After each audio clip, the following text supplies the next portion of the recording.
Now, why is tonight divert or a diversion? We have 2 players tonight. Of our normal 4, we have Darkwolf, who plays Norali, and we have Lethality Complex, who plays Professor Cypher. Yeah, okay, so maybe 110.5. That's fair. In fact, I'm gonna go into chat with them. So here we go. Oh, hello. Oh, there we go. All right. So we are, we're gonna quickly dive into it because I'm going to give you all, well, I mean, you as the players, because you kind of just got drug into a whirlwind as well. So all of us are going to have a, let's make a fun time of an improv game. This is almost like a living workshop. Yeah, super improv. This is like a living workshop. What happens if you want to play D&D but you don't have all your players? Step 1,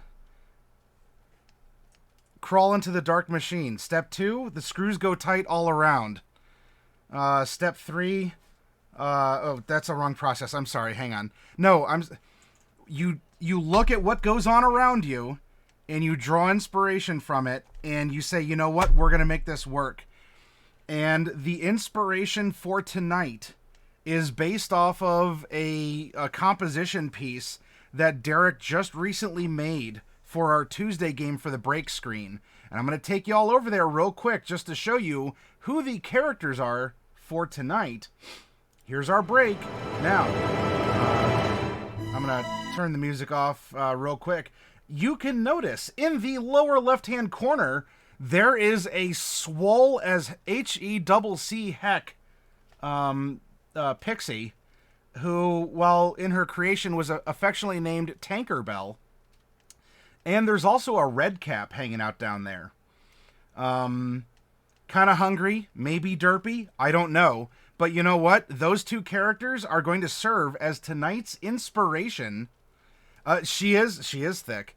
Definitely of muscle, probably a little thick in the mind as well. She may not be the smartest pixie this side of the Fey Caves, but you know what? Maybe she'll get the job done. But anyway, I looked at that. Boom. There's inspiration. And so for tonight, Lethality Complex is going to be piloting Tankerbell. Darkwolf is going to be piloting the redcap that she named Carmine. And they are going to be going on a heist that I hope will be a fun little adventure. And will also, in its own way, maybe resolve a loose end that's been dangling in the game for quite some time. Because, oh, it gives me an extra R for the red cap. So if what, we have a 2C's thick pixie, then we have a double R red cap. Red cap.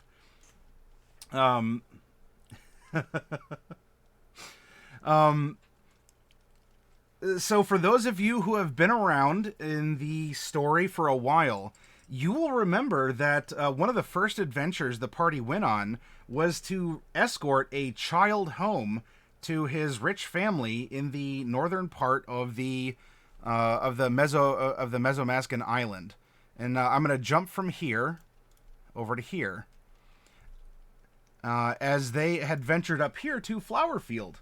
And they were actually going to be delivering 1 Tibba Flowerfield to his family in exchange for like a couple silver pieces, because that was immense wealth. I don't know.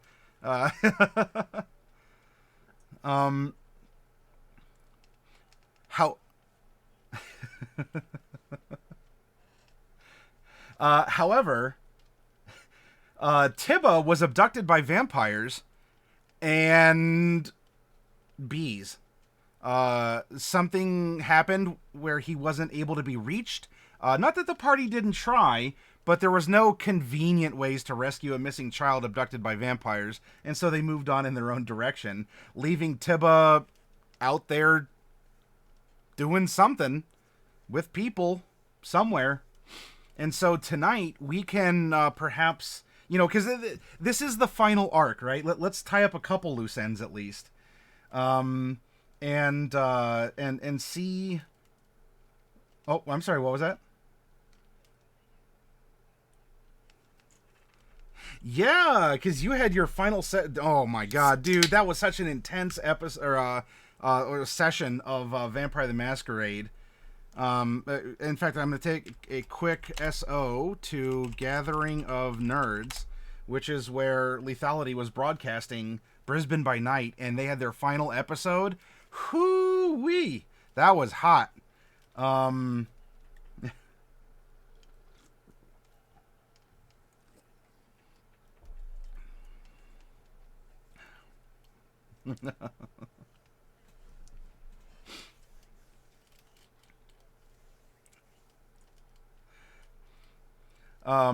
Oh yeah, quite literally in aspects. You are correct, Raven. Oh, by the way, everyone, stick around for tomorrow's broadcast because Raven is going to be knighted. This is going to be the last time you'll see her without that little sword by her name. Yeah. So, we are going to have fun with an improvised session of What Happened to Tibba, starring Tankerbell and Carmine, who now, I guess, the Fae are involved in re-kidnapping this child. I'll give them the roleplay prompt. We haven't exactly talked this through because this was a last-minute thing. If Fluffy was able to make it, we would have gone into a negotiation with this giant Raphael creature hurling weapons at airships. And yeah, that's true. Boop. Having Mordecai around would certainly help, though I did have a plan to divert or to like pilot and or divert Mordecai as necessary, but that's fine. We'll come back to it next week. So yes, this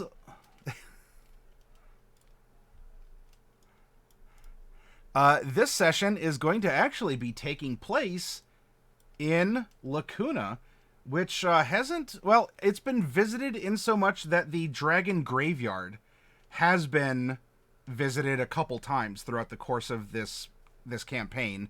And the Dragon Graveyard here is territory claimed by Lakuna, which is this southwesterly state or province in the greater of Mesotopia. Mesomasca is the thing that looks like the little plague doctor's mask. And now that the land's receded, it kind of looks like its mouth is open, like, it has a bit of a surprised look on its face that things are getting to this point. So, we are going to be, down in Lakuna here in this, all right, so you all can't see it, I didn't scroll down enough. All right, there we go. So, we have a forest nestled away against a mountainside.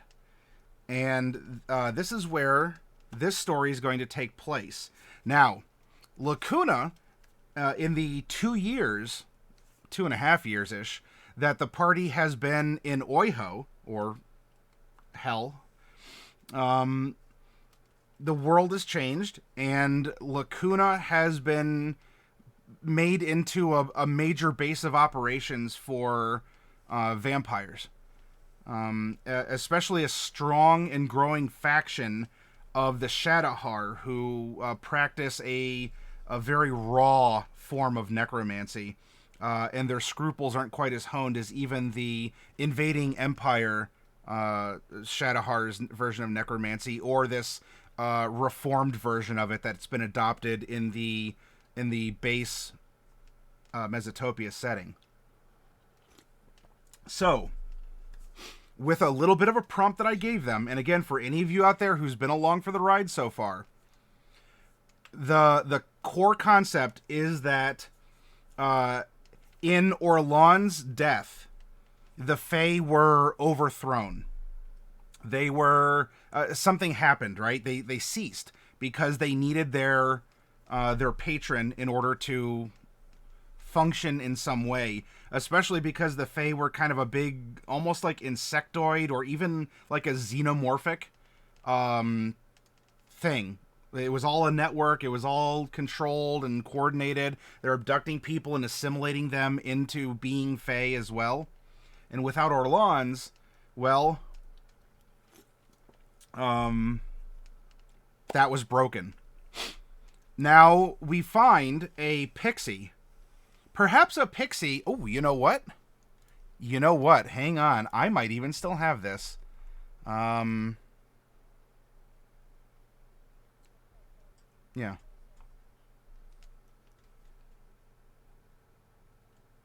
Oh, you know what? It's because despite being set to default, it needed to be specified that it has to hear what I'm hearing. So there we go. Thank you for letting me know. Now I can enjoy my very high-pitched voice. Oh, shoot. Where's the, oh, well. I'll find it. But anyway, perhaps... Many fall in the face of chaos, thank you, Reptile Room, for the host. One. Not today. For whatever reason, this lone pixie, at least as far as she's aware, is the only survivor, or at least a creature with its own mind, where she can think and act. And after coming to terms with everything that she knew and even was arguably had ended, she wanted to go out into the world and find out what's happening, to learn, because, you know, when you're a created being who follows orders blindly through mind control, you're probably dumb as hell. And so she wanted to fix that and go out into the world, and this is going to be a result of that. Over time, she learned, she might have found some inactive mushrooms, things that, again, were kind of cut off, or she just developed a way to come about it. She made these mushrooms, and if you all remember, there's a special breed of mushrooms that were made that are mechanically intellect devourers. So for a while, she was just rolling around with these mushrooms, learning what she could, getting stronger and stronger. At some point in time, I think she went into a tavern. This might be apocryphal. I'm not quite sure how she got this name, because of course, what is a tank in Get Ye Flask times? But I hear one of the reasons she may have gotten her name, and there might be others, is that in a tavern someone wanted to pick a fight with her, and she came up to him with a tankard and a spoon and just rang it really loudly to get him to clutch his ears and to let up. And from then on, Tankerbell was known as just that. Though the D in tankard was dropped for it rolls better off the tongue. I could be wrong though, and we're happy to come up with all sorts of origins, but still, we have Tankerbell. At some point in time, she learned about the vampires, namely because there was also a tussle. Maybe it was even the one in which she got her name, in a sense. And one of the intellect devourers went to go and ended up subduing one of the vampires. It plopped into its brain. It was nice and juicy and undead, but they kind of need alive people for this process. And much like what we saw with Mordecai in the Fomorian chase, a redcap was born from this spilled blood and this sort of mix of mushroom magic and just a fey presence. And in fact, we even have an emote, Sporticai, because he kind of turned into a mushroom for a little bit there too. But anyway, a redcap, as we know it, mechanically, was born that day. And you know what? It might have just had some residual intelligence or maybe some personality from the undead brain before this weird reaction between the occupying mushroom and the necromancy or whatever. And this redcap has a personality, might even have memories or proclivities. It's no longer just a mushroom. So it came back in sort of like a little humanoid form, And I guess we'll find out. We'll find out more about Carmine here along the way. And so now with 2 mushrooms, a redcap, and a pixie, they learned that there was a VIP among the vampires who has been ferried off of Mesotopia and is being held in in sort of a secret stronghold in Lakuna. As this person's very important to the vampires are definitely a force in the world right now. And if through some investigation, it would even seem that the flower fields have a measure of knowledge and or control over the Fae. And, well, maybe Tankerbell doesn't exactly want to go back to being controlled anymore, but if she can find someone powerful with the ability to interact with the Fae, now she may not exactly know that it's more on the extermination end, then why not go and try and find an ally in these uncertain times? And so here we have our party of 2 intellect devourers, a souped-up pixie, and a redcap that are going to go on a heist into like a secreted off area in a deep forest to try and rescue Tibba Flowerfield from the vampires. And I guess we'll find out what happens from here. So with that, do either of you two, as the players here, have any particular questions that, like, do you need a little bit more of a prompt or guidance, or is it going to be just nope, just put us on the map and let's go? I think rescue is a strong word. Remember, Carmine, we have to rescue them. But we could just, kill everything easier. Look, Carmine, I know you want to kill everything, but this one needs to remain alive. Can I kill Okay. everything else? We will see about everything else, but I'm sure there's something that you will be able to kill. I promise. I'll hold you to that. Oh, I bet there's a vampire just waiting to die. Kick him in the shins with your iron boots. Do it. Do it.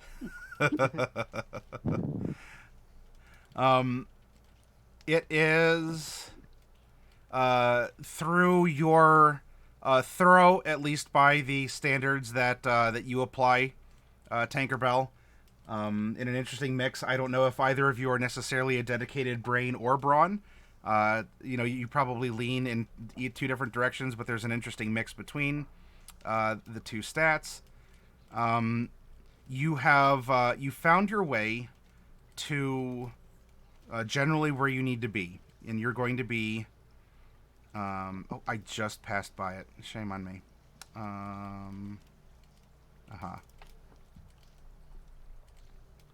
So we're going to turn that one down, turn this one up. Okay. So the scene is we have the sun is setting, and it is on a this is on a summer night. So this isn't exactly simultaneous to what's happening right now with the main party of Chroma Company. And for all of you out there too, we're going to go old-fashioned. Again, just seat of our pants. I have a vinyl mat and my markers out, and I'm going to draw what needs drawn and describe what needs described here. So you are, it is a summer night. It's the sun is setting, so there's still light out, and you are approaching the dense part of the woods. In some ways, Tankerbell, perhaps, you're getting kind of a comfortable feel. Carmine, I don't know what you like. Maybe you eat stuff. I don't know. You're like, oh, there's a pine cone. or whatnot. In fact, I'll tell you what. You two tell me you're in a sunset forest on your way to this mission that you've given yourselves. What are you saying and doing? What's the rapport? What's the language like?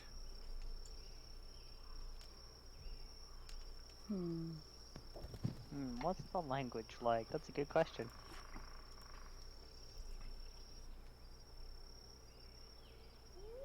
I don't think we say that much. There's lots of good going, though. And of course, Yes. the mushrooms following you all don't really say much either, because they're just quiet. They're good boys.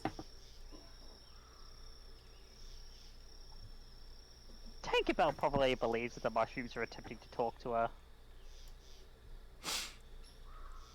Yes, I'd very much say that, I'd very much say that you're on the right path there, Mimi. The other one is Fred. No. No, Mimi, you can't devour their brains. I mean, why not? Because, Mimi, things have to be done in a certain way. You wait until we become their guests, and then it would be rude for you not to eat their brains.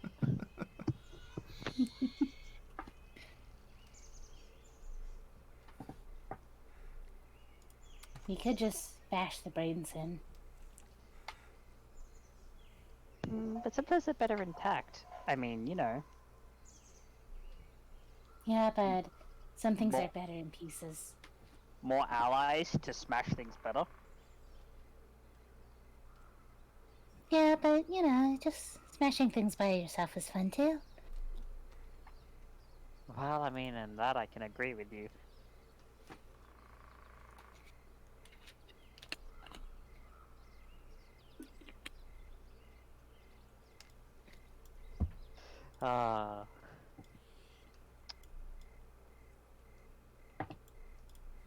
And let me find something here for Carmine. This way we have some tokens that we can play around with. I'll tell you what, now we have the concept of a redcap mechanically. Does Carmine differ in any way? Are there any particular features that he or she has? Is it classic whitebeard, red whatever, or? Yeah. No, Carmine would look more like a female halfling Oh, okay. that turned into a vampire and then turned into a red cap. Just He's had an like a adventurous side. female halfling, but with a corpse-like pallor and really sharp teeth and a red cap and iron boots. And a very big sickle.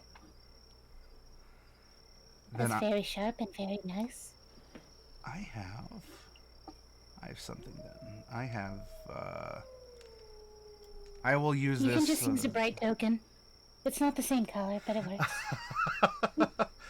Ooh, Fluffy, this is what you get for how dare you be sick and not able to play. Okay, so I probably could, because, I mean, little secret, I mean, if y'all haven't caught on, Bright's not exactly, like, all there. She's kind of been through a couple things. She's not exactly 12 cans short of a 6-pack yet, but... Spending a few thousand years in hell will do that to you.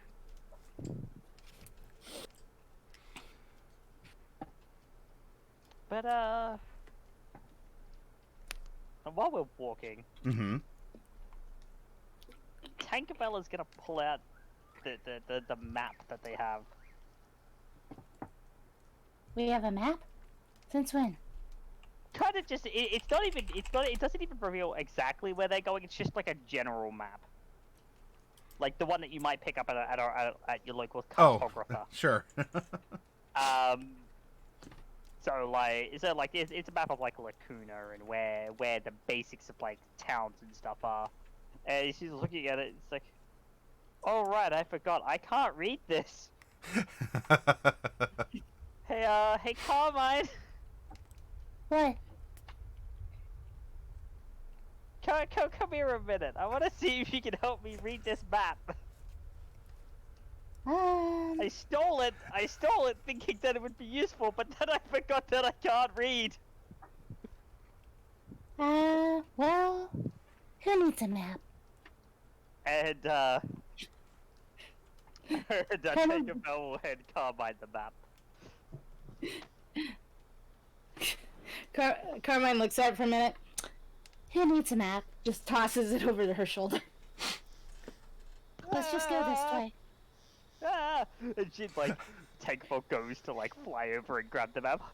We can't discard it. I stole this. Well, It took effort to take this from the tall ones who don't need it. And she like slops it back into her pack. Meh. I thought you were gonna help me read it. Oh, who needs a map and you throw it over your shoulder? Well, I don't know how to read the map. That would have been useful to know before you threw it over your shoulder. I mean, we don't. If neither of us can read it, we don't need it. Well, it's better to keep. I suppose we could sell it for the shinies. Shinies are good, right? They're too yellow for me. I prefer red. I'm sure we could find some red shinies for you. Pretty gemstones, red ones that shine.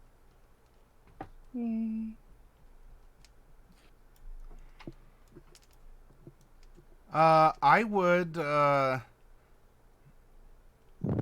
like you all, because you're wandering through the woods, and the woods are certainly represented. You don't need to be able to read a map too well in order to see, like, this is generally where you're at. But I would like, I guess, one of you, and you could have the aid of the other. I don't know if either of you are really proficient in perception. We both are. Oh, you are? All right, well, then one of you make a perception at advantage as you're looking around for a trail or signs of They're both the same. They're both the same. So it's up to you whether you'd like to roll Darkwolf or I can. I can roll. All right, go ahead.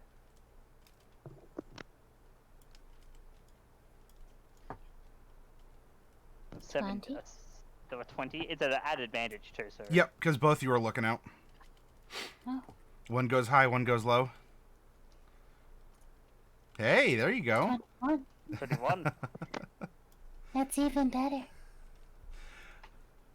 You actually do find... it's not a trail by any means where it's like, oh, yeah, wagon treads in the dirt road, or it doesn't look like it was developed at any point in time beyond... Well, it's a bit of a path. Maybe it's a game trail. Things, whether they're deer or, shambling undead monstrosities, some things are passing by here because of the way that some of the branches are broken, and there's a little bit of a clearing. So after a while, the sun has set. Can you both see in the dark? I have dark vision. Okay. Dark vision. All right, then. So everything turns a nice gray color for you all. And you find this this game trail going through the woods. And of course, your pet mushrooms are following you as well. Did you name your mushrooms? I'm sorry, I thought I heard you discuss that. Yes, Mimi and Fred. Mimi and Fred? Yes. Okay. Yep, Mimi and Fred are the two mushrooms. Okay. Fred is the yellow one. Okay. Whoops.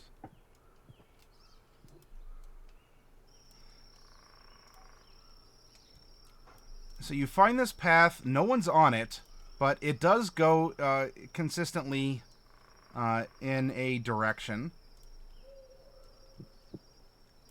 And once more, as you are traveling down it, I need a perception at advantage as you are listening to your surroundings. Maybe you can hear conversation or twig snapping. I think I got this one. Okay. 20. Crit. Hey. Okay. So Very yes, good eyes. up ahead, you do hear the sounds of conversation as there are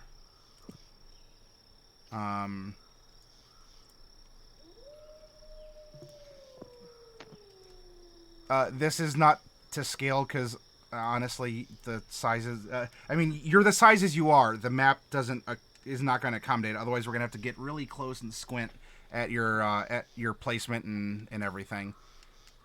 Bunch of tinies over here. Yeah, exactly. For grappling, Carmine doesn't need to worry. Carmine is considered medium for the purposes of grappling.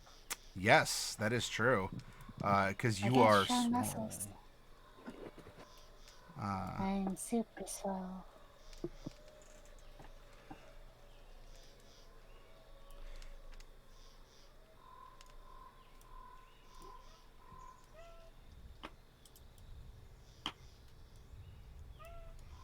So there is a group of people ahead, and it sounds like they are chatting, and you also do hear the crackle of a fire, and it sounds like one of them might be eating.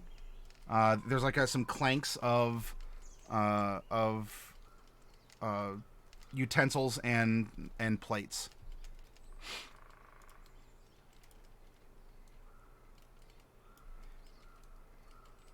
What would you like to do knowing that ahead, you can't see them, you can hear it from a distance, so presumably, hopefully they don't see or hear you all, but what's your plan knowing that there are people ahead? Carmine just lifts up her sickle. We could just... Hold on. I want to see what they're saying first. Maybe we could use them to find the one. Or we could just kill them. Well, you know. That's an option. That's always an option. Also, Mimi and Fred could use new bodies. I mean, look at them. But I think they're cute like that. we need to see. So one moment, I will go and scout ahead, and I am going to use my superior invisibility to turn invisible, and go and eavesdrop in on what they're saying by flying over them. Sure. Okay. So you start flapping. How high up would you like to be? You are invisible, but you do create a breeze, and you would still kind of have like a sound of your wings flapping as you're flying over to him. Go like relatively high, like 20-25 feet. Okay. So what would sound like, maybe there's a bird, like a low-flying bird. All right. Go ahead and roll a stealth. Yep. And I am at advantage because I am invisible.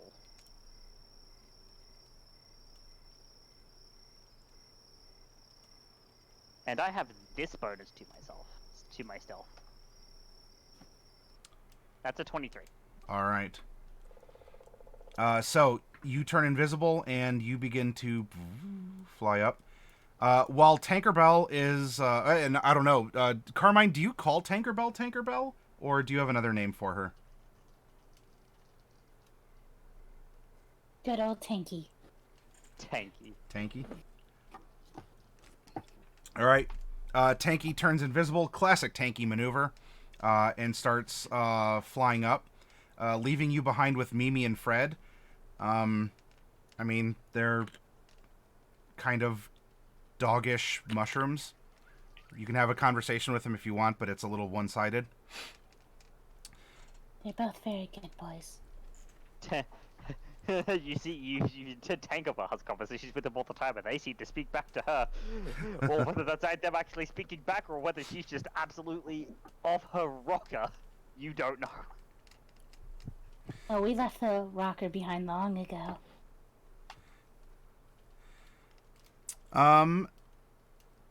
Tankerbell, as you're flying forward, no one is immediately raising an alarm. There, it's an invisible thing is flying exactly 20 feet above us. One person seems to be sleeping and is snoring rather heavily. And there are two others that are eating. And that would be this one and this one.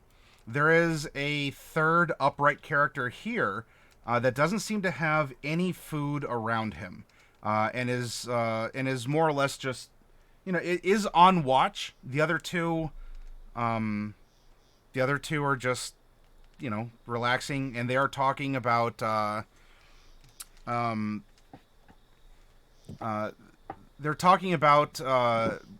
finding good employment here. And that they're actually happy, given the state of things that are happening, to actually have something that seems pretty stable. We're spending our nights out here, our beautiful summer nights, and we're getting paid really well. The other person says something along the lines of, "Oh, I feel a little off." They're not exactly Shadowhar, but they're not really Mesotopian either. While they're having this conversation, the one looking around is just continuing to do so. Back and forth. We'll look this way. It's just on a general, just a turnaround. Not exactly making a patrol or anything. Now you can also see at the far end of the glade here that there is a stone archway carved into the side of where the like a mountainous foothill begins, like rupturing almost like just suddenly out of the earth. That's leading to the mountains that the forest is nestled up against. The doors appear closed, appear quite heavy. And in a sense, just ancient, like they even haven't been disturbed. Okay.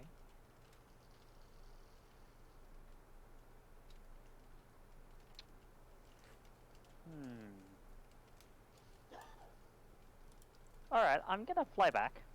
Okay. And drop concentration on my invisibility. Can we kill them now? We can definitely get around them. Do something tricksy, and then maybe we might be able to get some information out of one. And then yes, after we do that, then you can kill them. Why don't we just kill them first? Because you can't get the information if they're dead, Carmine. We've been over this. I mean, not with that attitude.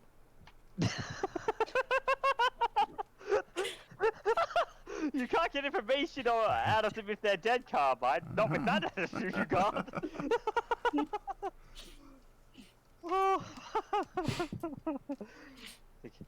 Hold on. Follow my lead.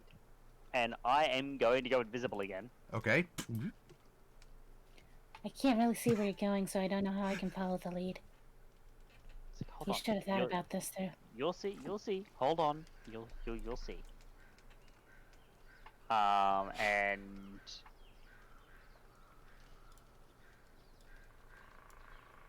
one of the ones sitting there eating. Okay. That's these two are the ones that are eating. One person's passed out by the fire, and this is the vigilant one. Yeah. With the vigilant one, actually.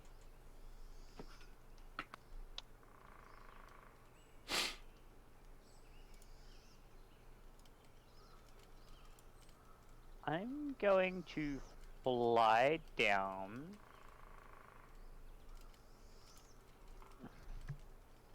I'm gonna fly down. So that I'm,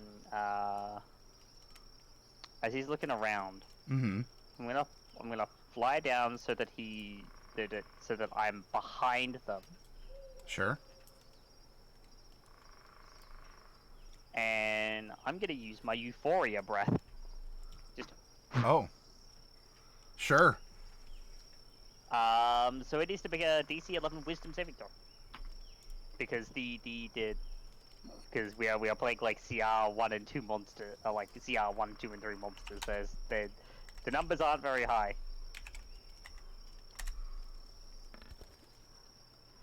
Ooh. Unfortunately, high rolls also happen. Yep, high rolls do happen. Oh, that went behind it. So.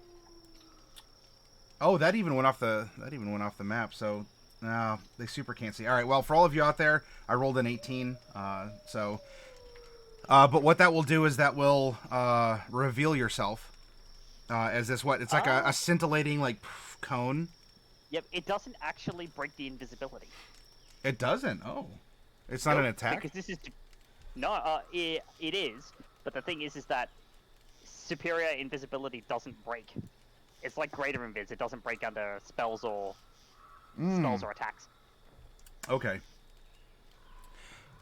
All right. So suddenly in the dark forest here, just like a vomited rainbow just issues forth from a place in the sky above them, and just rolls over this vigilant person. Is there no effect on a save? No effect. Okay. And So it's just like it's probably just like what smells like flowers. Turns around. What was that? What did you two see? And the others who were talking, let's see.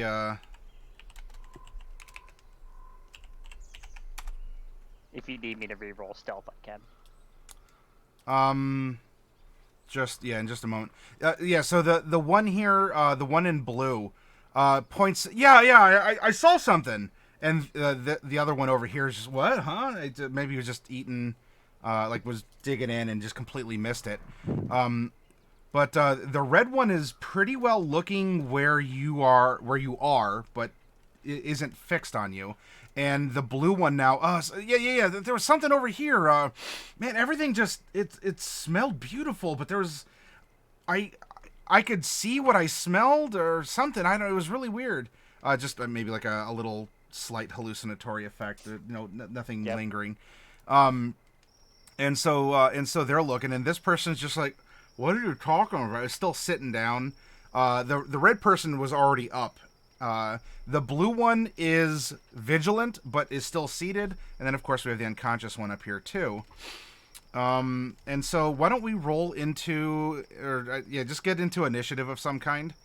Yeah, alright. Alright, first roll will be for Tankerbell, which would be this. Wow, thank you so much. There's a red number. Now I will roll for Mimi, and I will roll for Fred. Fred gets 12. Mimi gets a 21. All right, then. That should be Tankerbell, not Mimi, but you know.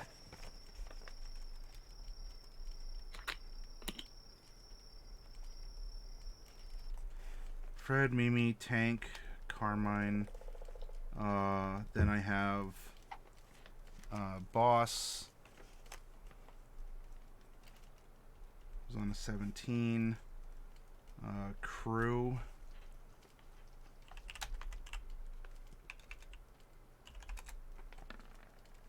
Was on a 10. And I'm sorry, Carmine, what was yours? Mine's 11.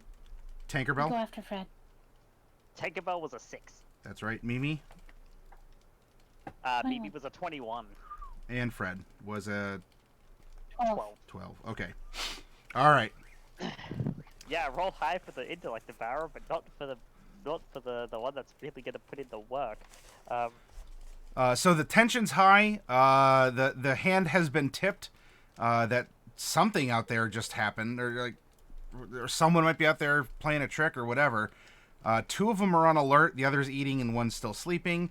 As we go into this tense moment, is Mimi going to be told to do something in particular? I guess, Carmine, since you're there, you'd have to actually issue the command, but do you want Mimi to do anything? Attack! Yeah. Get Mimi to sneak up. Okay. No, I'm shouting. Oh. Oh, okay. Okay. Attack! All right, You just so... hear attack from the distance. 1, 2, Her throw hand, which also glows. 5, And 6, they 7, must have 8. suspicion. You'll probably fail their stealth missions. 1, 2, Who cares? You have a sickle. Kill everyone. 5, 6, 7, 8. All right, Mimi starts skittering forward on 4 legs in this mushroom state, just really making a run of it through the clearing at the one in blue. The cry of attack in probably Sylvan, which is probably even more terrifying and confusing for the people in this clearing. Unless you say otherwise, I'll presume that you're speaking in Sylvan. I mean, I know common. If you want to shout it in common, you can too. That's fine. Hold on, I'm gonna roll high or low. 7. Oh, that's a green number. All right. That is a great number, yeah. So the vigilant person here turns at the sound, sees something skittering up. 1, 2, 3, 4, 5. And is going to move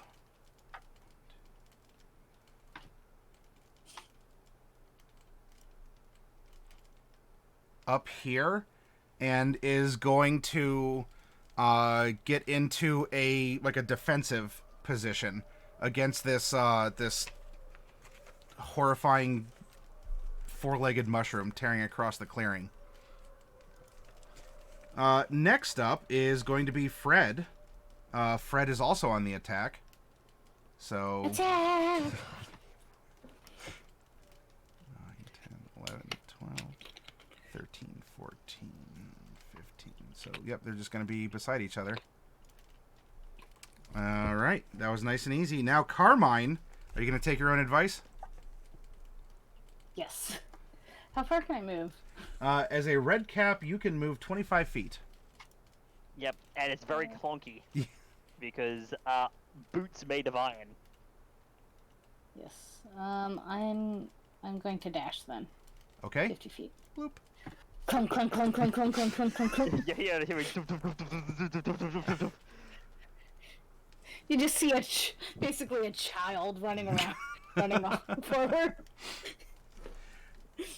Now, the guards here appear to be human, and while this one's vigilant, it's maybe they can't see you because it's either too dim or you're just on the edge of the campfire light. But there's certainly in your direction, almost a panic look on his face, like, what's out there? And the crew, well, 2 of the crew go. The other one is still unconscious for right now. One of them is going to stand up and turn around. And is going to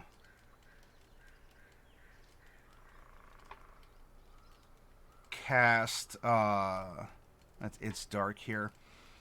So he's going to stand up, move up to the boss, and touch his sword and cast light. Suddenly, light is filling the clearing, and as that happens, the 2 of them give a "ah!" as they see Carmine just kung, kung, kung, all the way through, and these the head like yeah, and these 2 mushrooms just rolling up on him, almost wishing that he hadn't. I did draw a picture. Oh, jeez, that is a look. Oh my goodness. The other one here is going to free action, set down the utensils and plate, stand up, and is going to use the rest of his action, since he already sort of de-equipped himself, is going to draw a bow and arrow.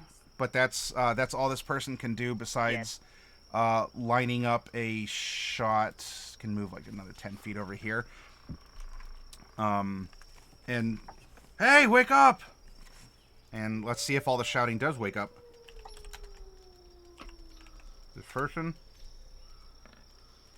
Huh? But that's all this person gets, is just sort of like a, what was attack? And that's the crew. Now, Tankerbell, what are you doing? So, first things first. Okay. Tankerbell is going to fly up here. Okay. And I'm gonna cast Color Spray. Oh, alright. Just right across them both. Yep, I can affect 31 hit points worth of stuff Oh. in a 15-foot cone, so I'm looking at these two. Yeah. And it doesn't break invisibility, because I'm still maintaining concentration.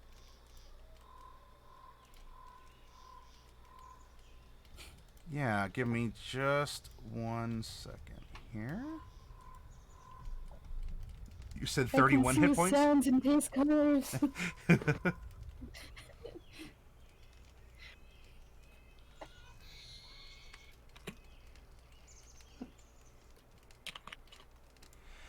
Okay, and like sleep, that affects the weaker of the two? Or how does that... Yeah, it's weakest first. Okay, so that's going to be the blue one who just cast light on boss's weapon. Yep, and now he's blind. Okay. Ah! Does it affect the boss too? Is there enough HP in the pool to affect the boss? There is not, no. Okay, so it gets him, and he's like, "Ah, blind! Ah, Too bright! Too bright! Why are there so many colors? Ah! Probably just see like colors like scintillating in his eyes here. Alright, anything else from you, or are we going back up to Mimi? Go into Mimi, and he's blind until the end of my next turn. Okay, Mimi. Now, what kind? You have some options with the Intellect Devourer. There's Mimi's gonna do a multi attack. It's one attack with the claws and a devour intellect. Okay, and is this gonna be on boss? Yeah. All right. So runs up and go ahead and roll the attack. Yep. And it is +4 to hit.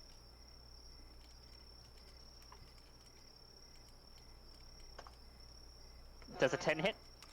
A 10 does not, unfortunately. That's fine.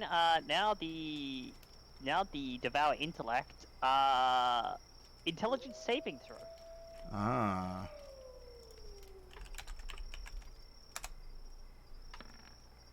19. That'll save.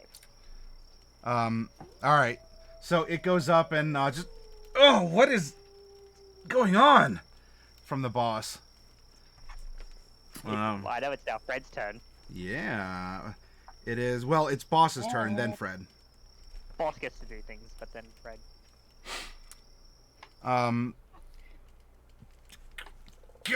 Strikes down at Mimi. And let's see, this is at a +4. Ooh. No, Mimi. However, that's a 6. So that gets a little shine in his eye and is gonna make one more swing.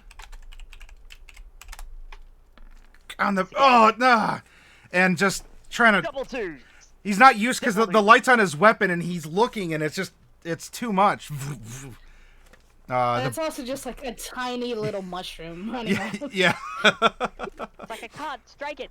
It's too small. It's too low. Okay, and now it is Fred's turn, and Fred is also going to go on the attack. Do you want Fred to also savage the boss, or to run past and go to the blind blue boy here? Go to the blue boy. Okay. Skitters up. Okay, roll your claw attack. It is at a +4.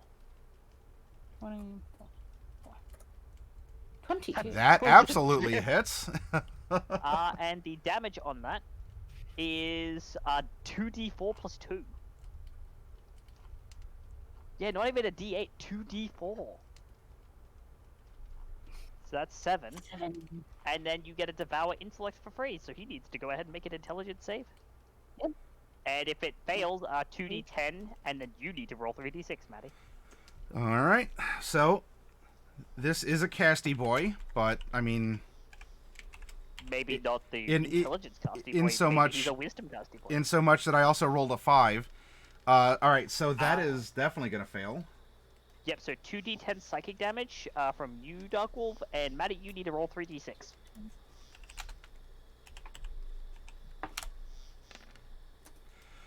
Oh, that's a lot. So 3d6. What is his intelligence?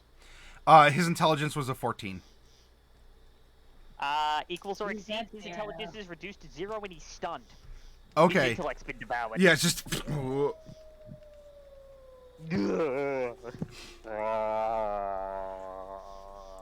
He's probably drooling a bit now. That's how I catch the number. All right, now we're on to Carmine. I'm gonna attack the red one. Attack the boss. All right, And you run up. And you get 3 attacks. Yes, I do. Reap his shins. These are +6 to hit. Yeah. 19. So the all 3 of them are gonna hit if they all get +6. Or wait, there's a hang, 10. no, I'm sorry. That was a 2d10 that was rolled earlier. So, all right, no, yeah. The 10 will not, but the other 2 will. Nope, 2 of them were 10. The 2d10 Oh. was The- psychic damage that the blue boy took. Yeah, 15 was damage. Oh, okay, all right. So only So one one of of them. these hits. And Got it's 2d4 plus 4. The wicked side. Yep. Next turn, you should kick him in the shins with your iron. Fist. Wow. That's 12. All right, poor That's man's a crit right max there. Damage strike. Yeah. All right. Still up, but oh, my leg. As there's just this illuminate, because he kind of like leans down, and there's this illuminated like blood splurt out of his leg that coats you. Yes. And shiny. Next up is the crew. I'm stunned, so he can't You're do anything. stunned and you're blind. Yeah. Oh gosh. You can't move. Yeah, no, he can't do anything. He doesn't even get a save against it until he regains a point of intelligence. Archer is going to turn and fire at the one who hurt the boss. And is going to Strike it at Carmine. 13 at Carmine. That matches. All Yeah, right. that'll just hit. Don't hit me hard. I don't have that much. Probably a D8. 8 points of Lay on damage. Oh no. Let me pull up the calculator. You take an arrow. Don't worry, you have the most hit points, so I wouldn't worry too much. And then a 12. Which will miss. Okay. So you take an arrow and maybe you like, my own shin, and you duck down and as another one whizzes past you. And the archer looks over at the one, kicks his feet, get up, get up, get up. And this one actually then does stand up. We'll just pretend that's standing up, but just hieroglyphic style. and No, is he's just moving. is going to run up and try and punt this mushroom like a soccer ball. Try to punt Fred. And I'm gonna make a.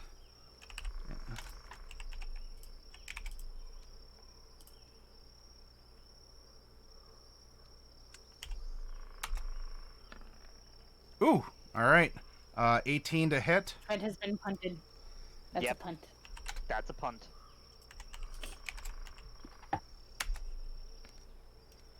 For 5 points of damage. Oof.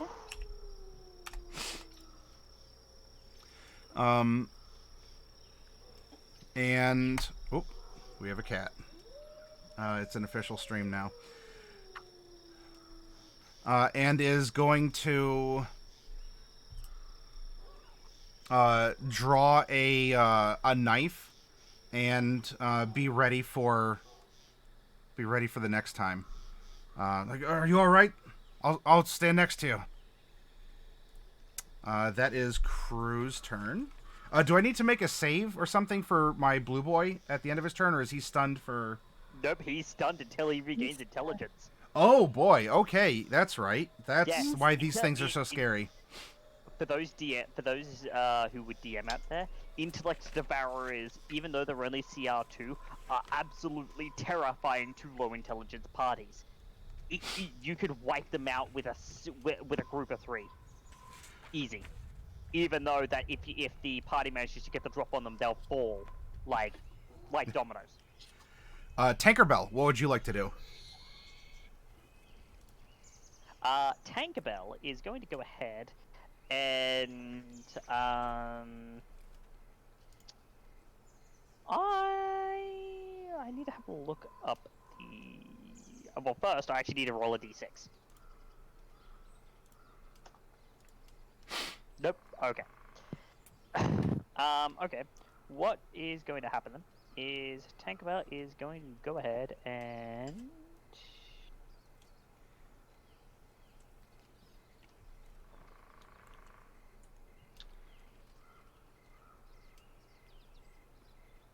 I'll be right back. is going to go ahead and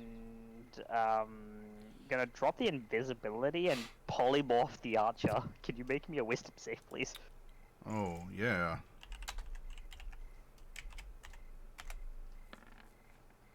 Ooh, wow. Sorry, apparently I have an invincible party as your first encounter. Yeah, wow. Just these are all 1 a day too, by the way. So Yeah. I can't do these again. Yeah, I know. You're pouring some resources into these people. My euphoria breath isn't recharging. I'm burning my once a day spells like a mofo. I don't know how this is gonna end. You may accidentally end up killing us. Although, We'll see what happens. the blue boy isn't blind anymore. He's still stunned, and it is Mimi's turn. All right. Mimi is going to attack boss? Yep, claw and devour intellect. Okay.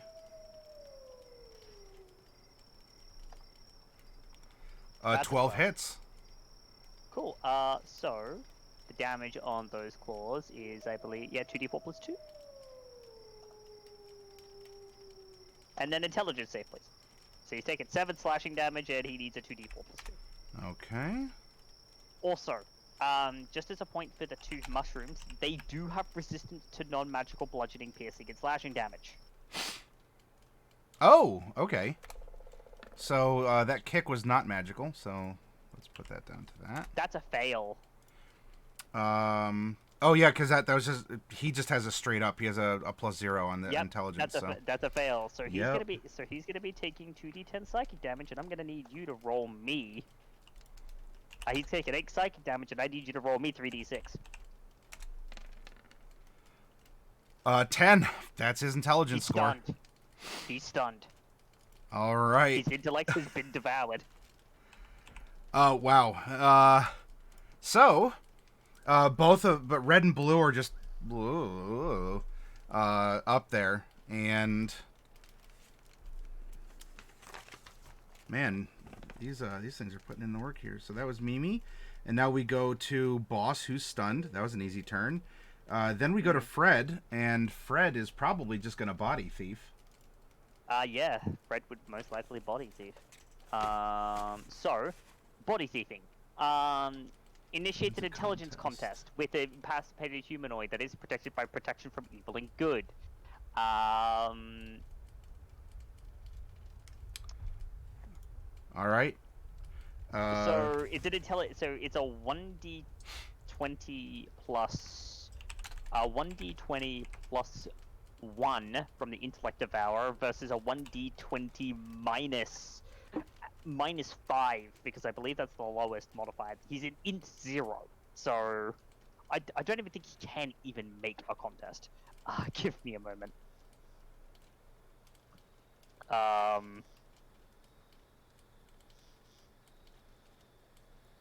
Yeah, scores reduced. I mean, that would seem like it's at a -5. Ooh. Cats are doing cat stuff. All right, okay, well. Okay, let's see. Yeah, intelligence check with a -5. So it's a d20 -5. All right. And Darkwolf, you need to roll a 1d20 plus 1. Okay. Blue Boy has... Ooh. 12, and then I got it an 11. Oh, you beat me by 1. So the mushroom disappears, and Yep. now the Blue Boy is ours. Yep, you have captured Blue Boy.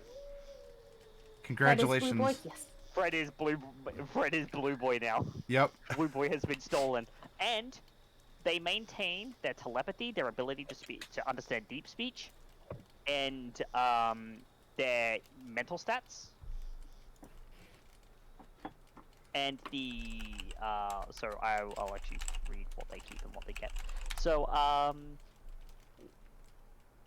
while there, the intellect devourer has total cover against attacks and other effects originating outside its host. The intellect devourer maintains its intelligence, wisdom, and charisma scores, as well as its understanding of deep speech, its telepathy, and its traits. It otherwise adopts the target's statistics, so it has this guy's strength, dex, and charisma now. And it also knows everything that the creature knew, including spells and languages. So, Fred speaks Common now. Yeah. And can cast spells. So if you want to send the stat block that you were using for Fred, we're gonna need it. Yeah. We're gonna need it. All right, I will get that over to you in just a second then. Because I needed a low-level caster, so I just made a quick modification to Acolyte and to turn it from a cleric into a wizard, effectively. Oh, yeah, okay. So some of the spells are going to be different, but it's effectively going to be Acolyte, just the +2 whiz is going to be instead. Well, the actual, the mental stats don't matter, because the that's right. is mental stats. Strength and Dex are 0, Charisma's 0, although it's technically 11. So strength and dex is 0, con? Con was 10. Alright, so 0, 0, 0. Alright, Yeah. that's fine, that's fine. It's just, he gets to cast spells based off of intelligence then, so it's DC 11. Yep, so instead of light, sacred flame, and thaumaturgy, it'll be light. He would probably have, let's give him acid splash and prestidigitation. And then he knows some first level spells. Let's see. Magic missile, shield, mage Yeah, armor? yeah, that seems fine. That's bread and butter stuff. Okay, and those haven't been used. So what's that? HP. HP is 9. Yeah, but even if they kill the body, the intellect devourer is still around. So Yeah, just as a note for me. So that was Fred. Okay. Carmine, what are you doing? I'm gonna attack the boss. you gotta Okay. kick it with your iron shoe. Are you gonna kick it with your iron shoes, or are you gonna reap his legs? I think she He's needs a right running at it. start to kick. Nope. It's just you move up to your speed You move up to your speed to a creature you can see. You don't have to move. Because up to could be 0. And kick, yeah, up to its speed could be I move 0 feet.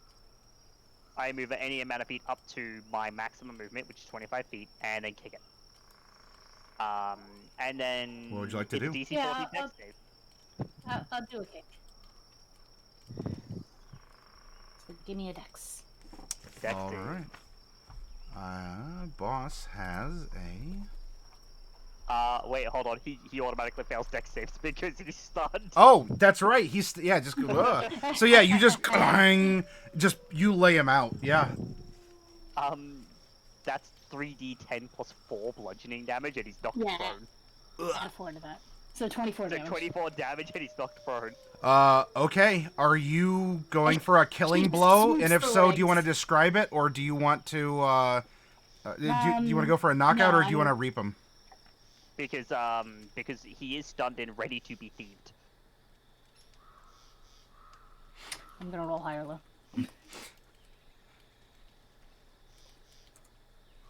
Okay, I'll knock him unconscious for Mimi. Okay. So Yeah. just sweep the legs. Uh, Probably breaking them at the same time. yeah, probably so. Don't worry, we can fix it. Now we go to the crew. Boss! And... The blue boy ain't doing anything because Yeah. technically he's ours now.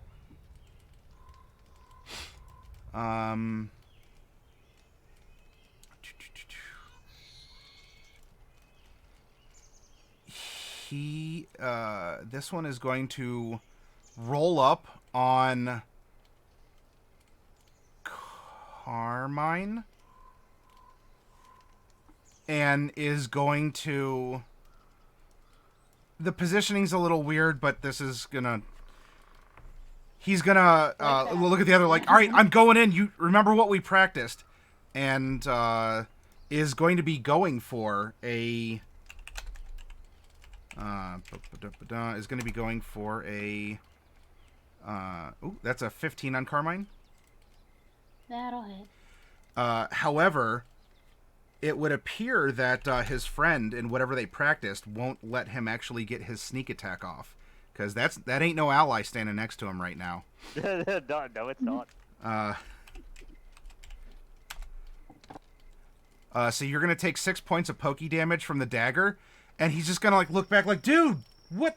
Where were you? You couldn't have done that. I would like to describe something if I could. Okay. Well, basically, what this guy's gonna see is he's gonna see the blue boy, who is now Fred, kind of just slow turn with these wide eyes, and this slow grin beginning to spread across its face, like something's gone totally wrong. Archer. The Archer. Whoop. Runs for the archway's gate. blocked, right?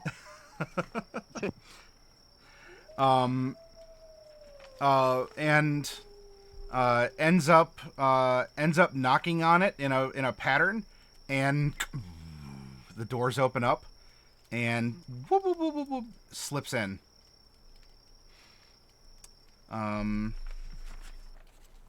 It is now... Actually, he's scared. Let's see if he does this. I'll do a high or low. High, he closes the door behind him. Like a smart Nope, that's not a 20, that's a 2. He does not close the door behind him as he tears off into the mountain here.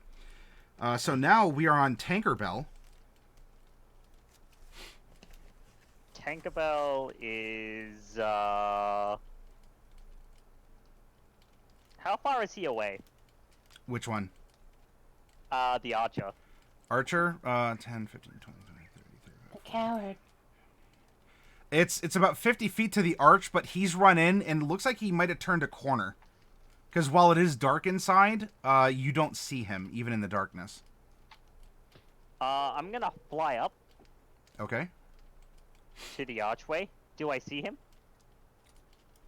No. There is a corner in there that he... I have 40 feet of movement. Okay. Is there any chance? That I could move a little closer so that I might be able to see him or see some way in front of him? So do you want to go, like, under the arch into the cave? Is that... A little, yeah. Okay, so it's 50 feet up and you can still sneak in there. Yeah, you see that there is a... Oh, whatever, purple's a good default color. It comes in and then it makes a pretty sharp 90-degree angle like this.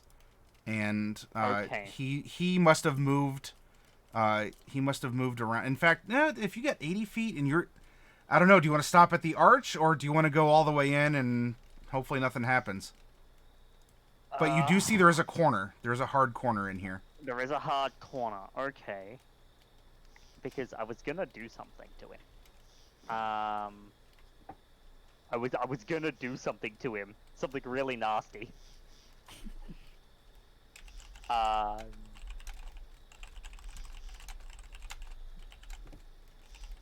Yeah.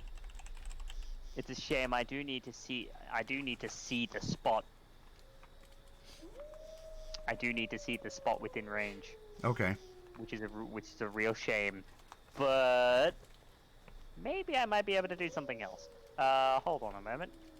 Let me just have a look at what it is I've actually got.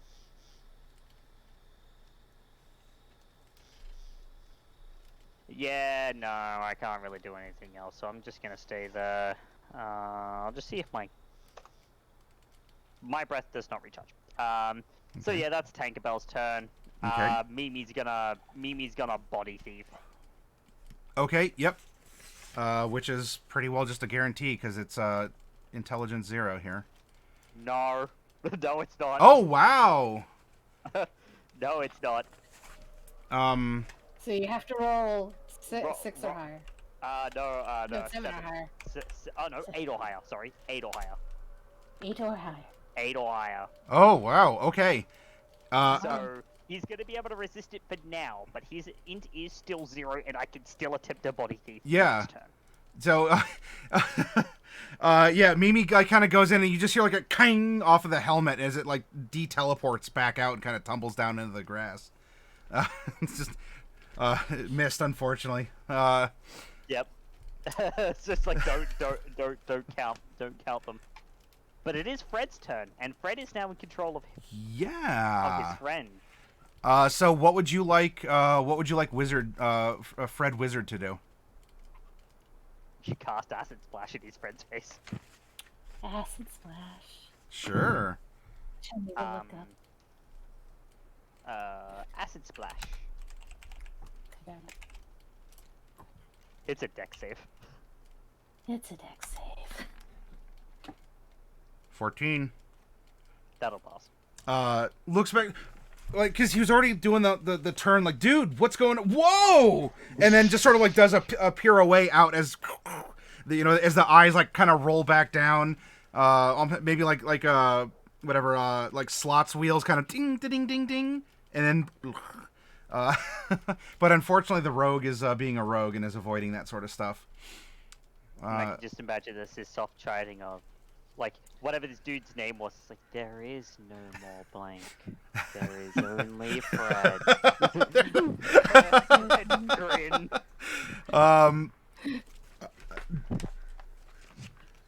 Do you want Fred to move at all or stay there? Fred can stay there. Okay. That makes it Carmine's turn. Boss is still stunned, which means that we're on to Carmine. Boss is I'm stunned gonna and stab the unconscious. rogue. I'm gonna stab the rogue. Yep, slice up his shins. Turn him into shin Oh. sashimi. Unfortunately, an 8 will not hit the rogue. You have 2 more. Let's see if they hit.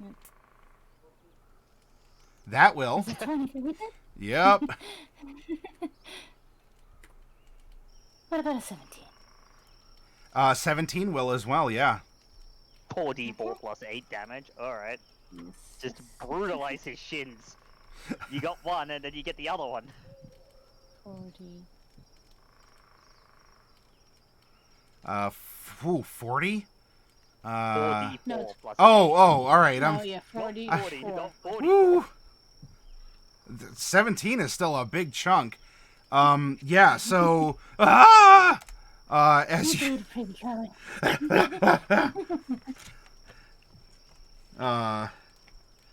okay. Yeah, just like screams of terror and pain fill this glen. And then there's still like some, night birds, ha ha, and then the crackling peaceful campfire. Then we come to the crew.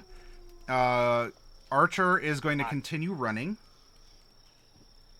And then my rogue is going to try and... Wow, he's solo? He's surrounded. His boss is unconscious. So... His wizard friend just tried to melt his face off. He is... And there's a redcap attempt literally reaping his shins. He is going to take a bonus action to disengage. And then he is going to move. 1, 2, 3, 4, 5, 6. He's gonna 1, piece. 2, 3, 4. He just gets to the archway. You can get away from me. I sure as hell can. And Tankerbell. Tankerbell, he's pretty much just right underneath you, and obviously, he's not concerned about you. Because he's looking over his shoulder at what's going on there. Here's this whisper. Not from everything. Huh? And I am going to go ahead and I'm gonna cast Suggestion. Wisdom save, please. Okay. 1? Yeah. So he's gonna be listening to me. Uh-huh.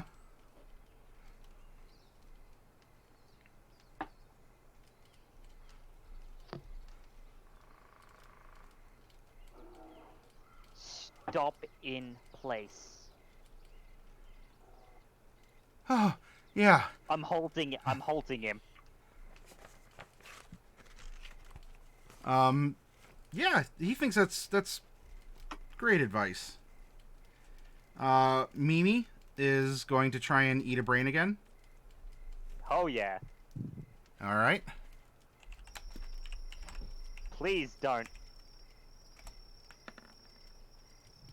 It's a 6. And a 13. Wow, my boss is just an impenetrable fortress here. Well, it's now Bang. Fred's turn, so Fred gets to walk up and... Fred can acid splash. Yeah, dexterity save from the road. He's gonna have to... Oh, he doesn't have to walk up, actually. Doesn't have to walk up, it's just like bowl of acid. Oh. Ah! That is gonna pass. He's gonna duck it, it's gonna crash into the wall behind him, probably melting a little bit of the stone. Yeah. You may have to magic missile. Because that never misses.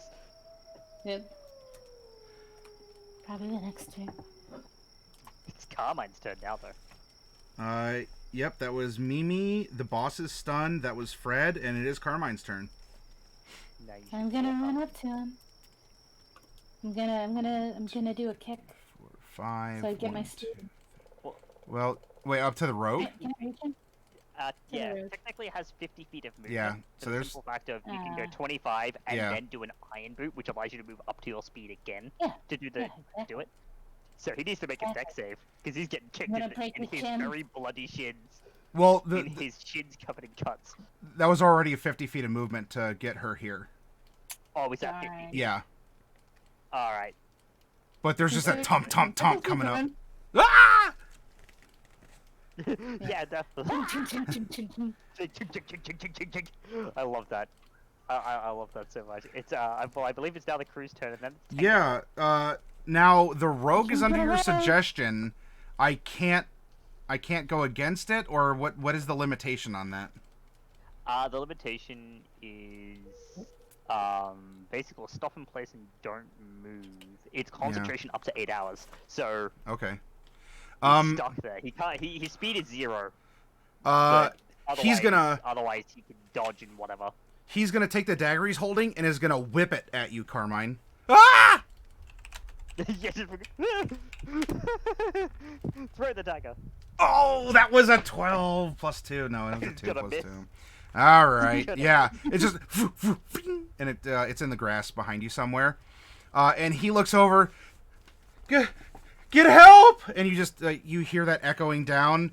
And let's see, Tankerbell, you are in the position where you can very faintly hear trying. They have the door closed, or the inner door closed. And Tankerbell, it's your turn. You have a panicked rogue and a panicked archer further in. Yeah, I'm gonna have to fly in.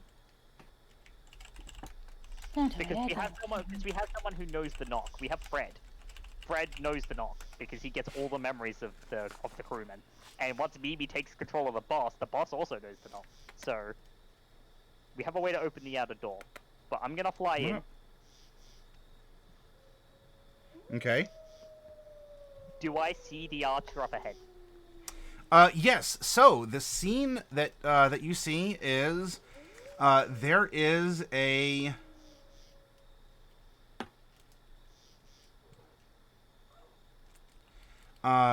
around the corner and down the tunnel a little bit is a small hexagonal room that have some brass doors that have some verdigris on them, and the archer is at one of those doors and is knocking.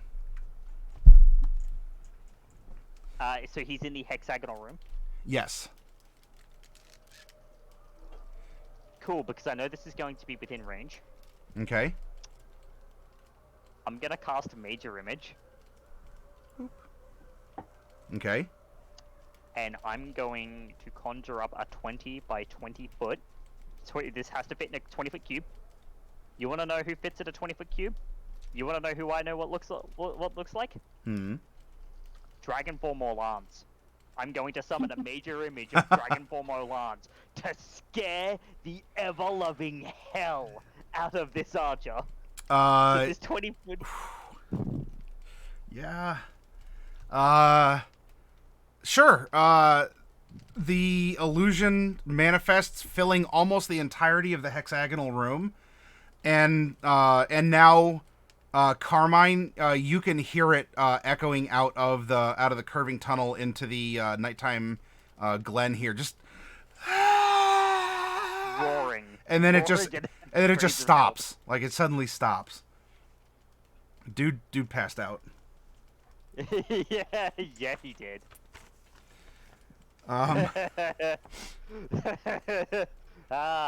Leaving the rogue is in the archway.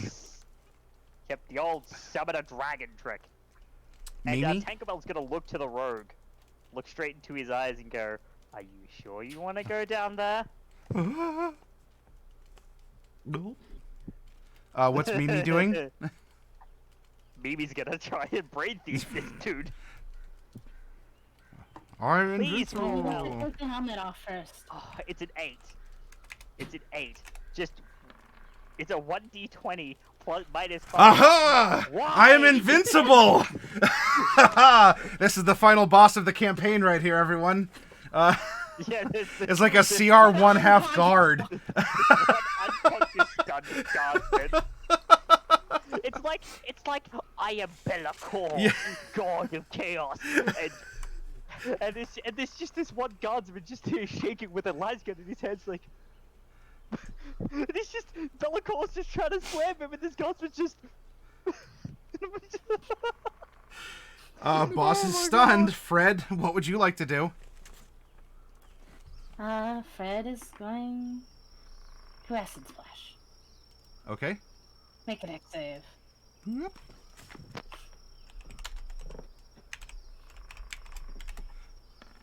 No! Stop it! And avoids once more another splat of acid fizzling against the rocks. What? Fred? Watch where you're aiming that. Comes Oh, from the side. yeah. Sorry. Carmine, what are you doing? I'm gonna take his shins. Ah! You roll up on him? Yep. I'm going to do a sickle attack. Ooh, the 11. I have to double check because we got a bit of a Dexy boy here. The 11 won't. The 9 won't. No, the third one. The 17 will. You might as well almost cast Irresistible Dance because he's like bobbing and weaving. He's picking his feet up and prancing. His acid's whizzing by. Blades are, but that last one catches. 9 points. Okay. 9 damage. Is he down? Give me your shins. No. I want your kneecaps. But his kneecaps look like they might have 1 hit point left. I don't know how to describe it in another way, but they look like they have one hit point between his 2 kneecaps. Yeah, he's not looking very... Like, you catch him...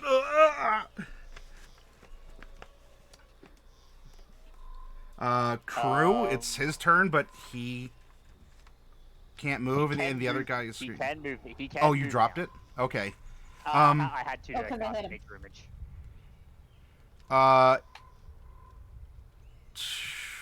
He's not doing too well. He heard a scream from in there, though. Yeah, and Tankerbell was like, "Are you sure you want to go in there?"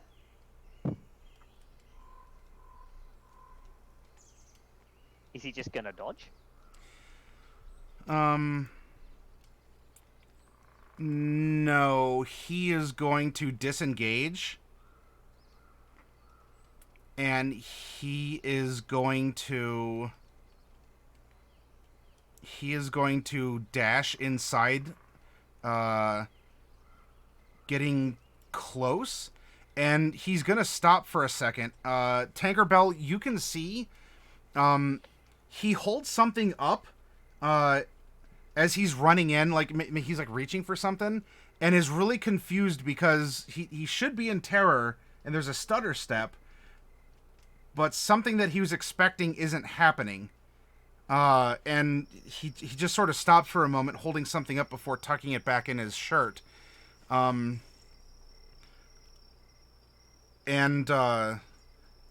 just looks back in your direction. Like, he kind of wastes the rest of his turn looking back and forth, trying to figure out something that's not right, besides the big dragon in the room. But... despite that, I don't know, he has a weird suspicion. And now we're on to you, Tankerbell. I'm gonna bite him. You said he's at 1 hit point, right? Yeah, you'd go up and nom on him. Sure. Ah! Yeah, I'm gonna go up and bite him. A little pixie bite, sure. Aim for the There's a kneecap. 24 hit. Oh, yeah, absolutely. This little pixie just goes for the jugular here. Yeah, Tankerbell just kind of looks. She just kind of walks up. It's not a bite though. Oh, okay. All right. You see Tankerbell take a tankard out from her pack and just just walks him across the side I love of the it. head with it. There we go. One sweet hit point of bludgeoning damage with a kong.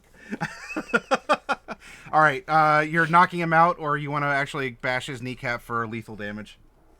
No, I'm gonna knock him out because if Carmine wants to finish him off, I did promise Carmine that he was gonna get to kill something, Sure. and he hasn't actually had the chance to kill something yet. So the rogue is on the chopping block. All right. I'm Yep. chaotic good. It's for my friend. I care about my friends, even though my friend's a murderous little redcap. Well, what He's we're... gonna try and hijack his brain. Yeah, His brain. At this point, it's an Roll well. inevitability, but I really want to see how long it'll take for this to happen. 11. 11. That's the best roll I've had. Ah, you got me. -3. There we go. Finally, I managed to find a way through that helmet. I've hijacked his body, Whoops. and the body kind of just rises up. Yep. All right, you have a thug with 5 hit points remaining. And an acolyte. Yep. With 8 hit.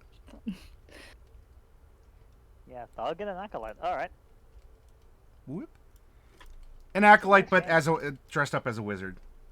So, initiate. That's the word. Initiate. We have an initiate. Yeah, there we go. All right. So now Tankerbell's like, "Hey, Carmine, Yes. I left something for you." And she Okay. kind of points down with her tiny hand at the at the rogue just lying there unconscious, having been slammed over the side of the face with a tankard. Are you gonna walk up and finish? Yeah, Carmine's gonna take her sickle and carve out his kneecaps. All right. Yeah, and then you carve out, put them in her- and she puts them in her pocket. baby's intestines and all sorts. No, just the kneecaps. Just the kneecaps, nothing else. It's just the kneecaps that are important. Oh, and then there's the archer further on too. You can have him too if you'd like. I made him pass out. There's also still the matter of the massive dragon there. Again, not exactly to a scale, but I'm just sort of representing the basic idea of what you're seeing here. So it had a sharp turn. There was actually a small, not very steep or treacherous, but there was a small thing of steps that actually went down in. There is a set of double doors, and then the illusion was kind of passing through, and that might have ended up being, maybe that's what he was confused about, because he couldn't see the pillars even though the dragon was there. Let me move you all just into the hallway if there's anything in particular that... Boop, boop, boom. You were here, though, so you could cast sort of down in here. Carmine, you could have walked in as well. I mean, if you want Mimi and Fred somewhere here. But we did have... the archer sort of passed out from fear against the doors. So he is still alive, but he's unconscious. And then we have boop. Our rogue is once again prone. However, that's due to blood loss. So. Yeah, no. Carmine is currently reaping what he is due, Yeah. which is this rogue's kneecaps.